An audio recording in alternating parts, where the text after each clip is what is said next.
Hello everyone, I Safalta Kapoor welcoming you to my channel VKS Study।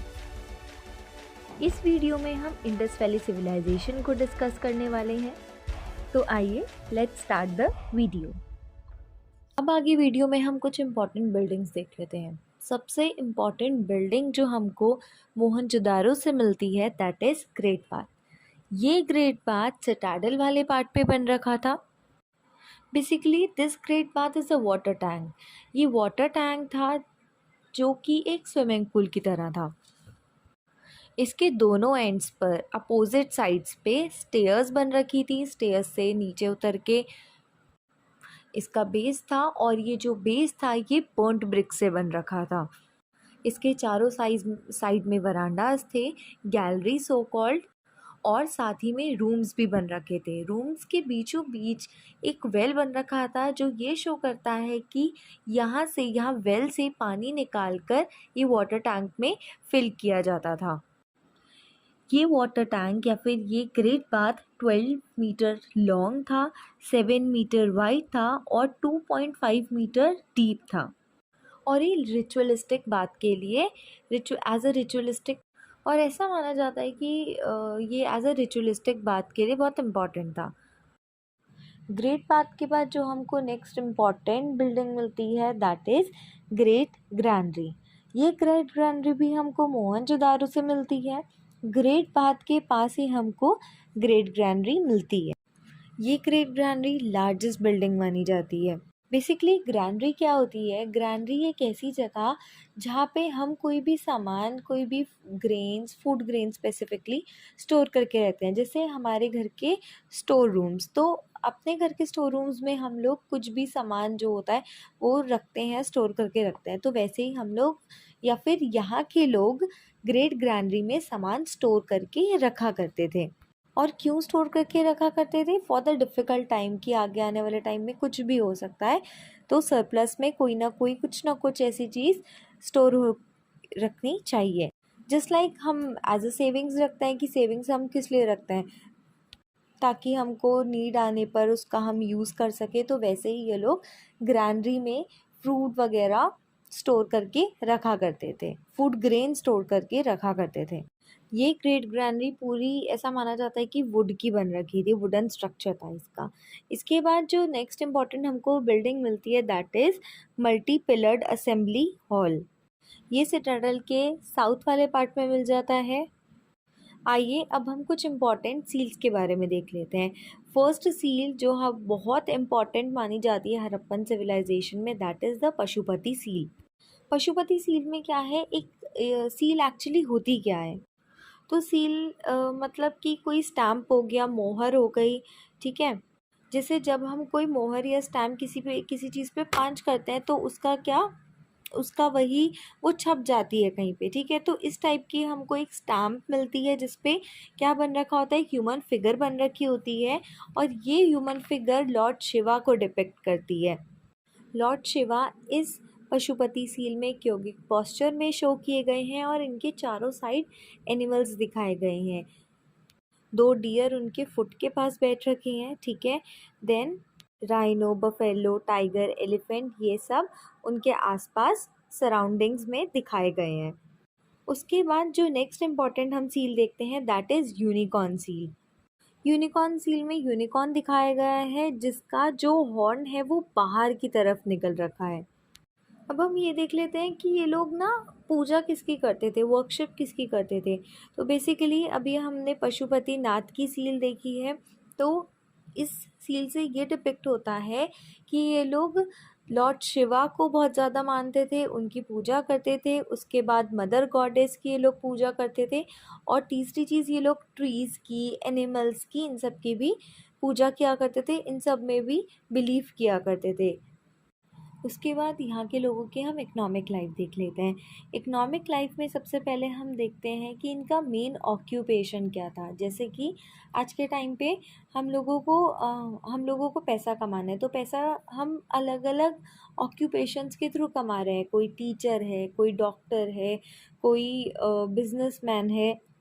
तो ये लोग क्या दे रहे हैं, अपनी सर्विसेज दे रहे हैं और इन रिटर्न में इनको क्या मिल रहा है, पैसा मिल रहा है। तो उस टाइम पे क्या हुआ करता था, क्या ये पैसों का सिस्टम एग्जिस्ट करता था?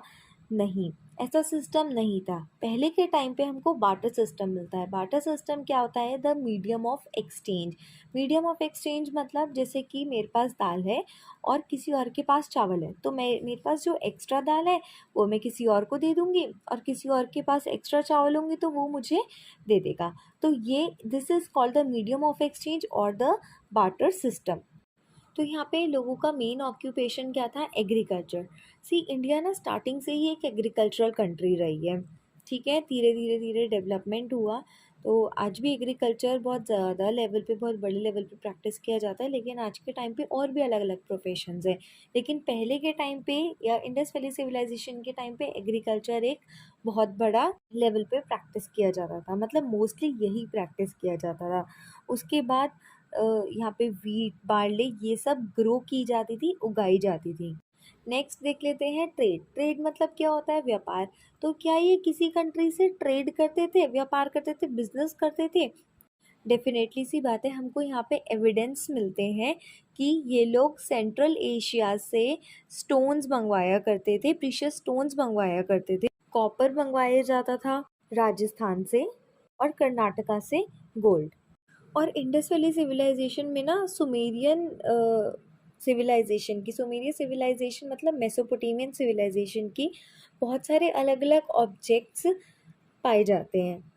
और जो ट्रेड होता था ये लैंड के थ्रू भी होता था, और साथ ही साथ सी के रूट्स भी, सी के थ्रू भी हुआ करता था। तो लैंड रूट और सी रूट दोनों इन लोगों ने क्या कर रखा था, डिस्कवर कर रखा था। लोगों को पता था सी रूट भी और लैंड रूट। अब हम कुछ इंपॉर्टेंट स्कल्पचर्स देख लेते हैं। स्कल्पचर्स मतलब क्या होता है, स्टैच्यूज, ठीक है। स्टैच्यूज जैसे कि जो घर में या फिर कहीं पे भी सजावट के काम आते थे ना पहले के टाइम में, आप लोगों ने देखा होगा कि बहुत सारे अलग अलग स्टैच्यूज़, ठीक है। तो हमको स्टैच्यूज़ मेटल के मिल जाते हैं, स्टोन के मिल जाते हैं, टेराकोटा के मिल जाते हैं। तो मेटल में जो हमको स्कल्पचर मिलता है that is of dancing girl. Dancing girl ने अपना राइट हैंड अपना हिप पे रख रखा है in dancing posture, and left arm में उसके बैंगल्स हैं, उसने नेकलेस पहन रखा है, और उसने एक सुंदर सा टाइट सा बन बना रखा है। देन जो हमको स्टोन का स्कल्पचर मिलता है that is of a beard man.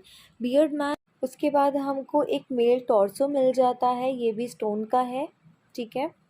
उसके बाद जो हमको टेराकोटा की स्कल्पचर मिल जाता है वो मदर गॉडेस का मिल जाता है, जिससे हमको ये पता चलता है कि वो लोग मदर गॉडेस को भी की भी पूजा किया करते थे। उसके बाद हम देख लेते हैं पॉटरी। पॉटरी क्या होता है, मिट्टी का बर्तन या मिट्टी की कोई भी चीज़, यूटेंसिल काइंड ऑफ, ठीक है। तो उसको हमने कहा पॉटरी। पॉटरी हमको लोथल से मिलती है। Lothal is also a site of Indus valley civilization. और ये जो पॉटरी थी ना, इस पे बहुत सुंदर सुंदर ज्योमेट्रिकल डिज़ाइंस बना रखे थे। जो पोट्री डेली यूज़ में होती थी वो कैसी, वो बिल्कुल प्लेन होती थी, उस पर कुछ डिज़ाइन वगैरह नहीं होता था। लेकिन जिस पॉटरी में कुछ अच्छा सामान वगैरह कुछ प्रिजर्व करके रखना होता था, उस पर ज्योमेट्रिकल डिज़ाइन वगैरह बन रखा होता था। जो ज्योमेट्रिकल डिज़ाइन से बनाने से पहले वो पॉटरी को पेंट किया जाता था, जैसे कि पॉट्स हो गए, जार्स हो गई, कुछ इम्पॉर्टेंट पॉटरी हमको देखने को इंडस वैली सिविलाइजेशन से मिलती है। उसके बाद हम लास्ट पे आ जाते हैं, वीडियो की डिक्लाइन देख लेते हैं। इंडस वैली सिविलाइजेशन के लोगों का डिक्लाइन कैसे हुआ है। तो इंडस वैली सिविलाइजेशन का जो हिस्टोरियंस मानते हैं कारण डिक्लाइन का, वो है कि अर्थक्वेक की, इंडस वैली सिविलाइजेशन एक ऐसे जोन में, एक ऐसे सिस्मिक जोन में है जहाँ पे अर्थक्वेक आने के बहुत ज़्यादा चांसेस मिलते हैं, ठीक है। तो अर्थक्वेक फर्स्ट रीज़न बता रखा है। Then second reason is floods, कि इंडस वैली सिविलाइजेशन में हो सकता है कि इंडस रिवर में फ्लड आया होगा, तो वो सब बह गया होगा जो भी इन्होंने सिटीज़ वगैरह बनाई थी, ठीक है। और थर्ड जो सबसे बड़ा रीज़न माना जाता है कि आर्यंस आ गए थे, ठीक है। आर्यंस आए और उन लोगों ने सिविलाइजेशन पे अटैक किया होगा, ठीक है। तो ये हमने देख लिया डिक्लाइन इंडस वैली सिविलाइजेशन का। अगर आपको ये वीडियो अच्छी लगी हो, इंटरेस्टिंग लगी हो, तो please subscribe the channel and like the video. Thanks for watching. Bye bye.